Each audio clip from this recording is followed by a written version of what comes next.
Welcome to Hasil, an online solution, a reading and listening activity by Umm-e-Muhammad, A Tale of Peter Rabbit by Beatrix Potter. The Tale of Peter Rabbit by Beatrix Potter. A long time ago, there lived four little rabbits with fancy names Flopsy, Cottontail, Peter, and Mopsy. They lived under a very big fir tree in a sandbank. One day, old Mrs. Rabbit called the four little rabbits for a little talk. Listen to me, she said. I know that you like to run and play all around the place, but I advise you not to go to Mr. McGregor's garden. Do you know why? Flopsy, Mopsy, Cottontail, and Peter shook their heads. Your father was killed in Mr. McGregor's garden. Mrs. McGregor put him in a pie, Mother Rabbit said solemnly. The four little rabbits looked as though they understood their mother's message. All right, then go and play, but don't get into trouble. I have to go out now. Mother Rabbit said. She took her umbrella and her basket and set out to the baker's. She had to buy a few currant-buns and a loaf of brown bread. Meanwhile, the four little bunnies left on their own began exploring their neighborhood. Mopsy, Flopsy, and Cottontail, being good bunnies, hopped down the lane to pick some blackberries. However, Peter, being naughty, did exactly what was forbidden. He ran through Mr. McGregor's garden and squeezed under the gate. Not troubled by any thoughts of danger, he ate up some lettuce and then some beans. Next came the radishes. Then, feeling a bit sick in his stomach, he looked for some parsley. But as he foraged for parsley, he had the misfortune of coming face to face with none other than Mr. McGregor himself, who had been planting out young cabbages. Presently, he ran after Peter, waving his rake and screaming, "Stop, thief!" Peter was terribly frightened and ran all over the garden looking for an exit. In his panic, he had forgotten where the gate was. Now, it should be said that he had been wearing shoes and he lost both his shoes among the vegetables while he was running for his life. However, after losing his shoes, he ran on all four legs and went faster, but unfortunately ran into a gooseberry net. He was wearing a blue jacket with large brass buttons, and the buttons got caught in the net. Peter lost all hope of escaping Mr. McGregor's wrath and began sobbing uncontrollably.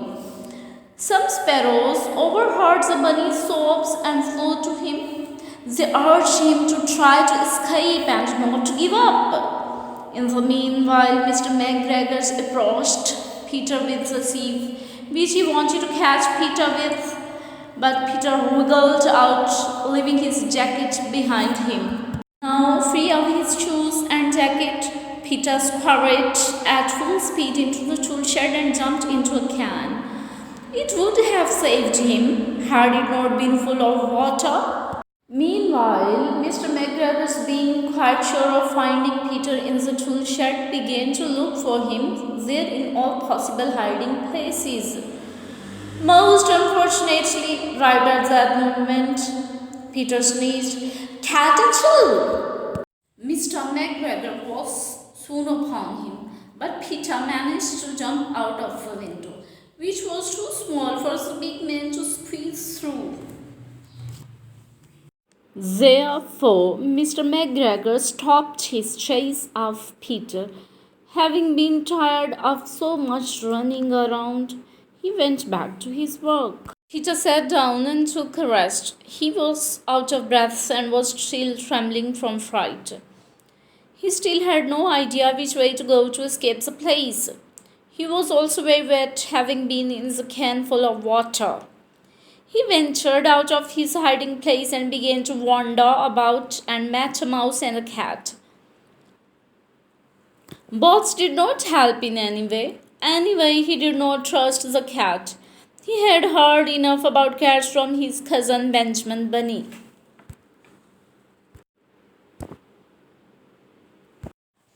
He tried going back to the tool shed and climbed upon a wheelbarrow. He saw Mr. McGregor's hoeing onions. Luckily, his back was turned towards Peter. Then, all of a sudden, Peter saw the gate beyond him. So he climbed down very quietly from the wheelbarrow and ran as fast as he could to the gate, slipped under it, and was safe at last outside the garden. Meanwhile, Mr. McGregor found Peter's jacket and shoes and decided that they would be best for a scarecrow to scare off the birds. Peter, safe outside the garden, did not stop running until he reached home under the big fir tree. He was so tired that he flopped down on the floor and closed his eyes. His mother was busy cooking and wondered what he had done with his shoes and jacket. It was the second pair of shoes and jackets that Peter had lost in a fortnight.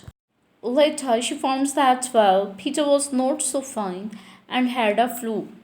But Peter did not utter a word about his adventures. His mother put him to bed, made some chamomile tea, and gave him a dose of it, with the admonition 1 tablespoonful to be taken at bedtime.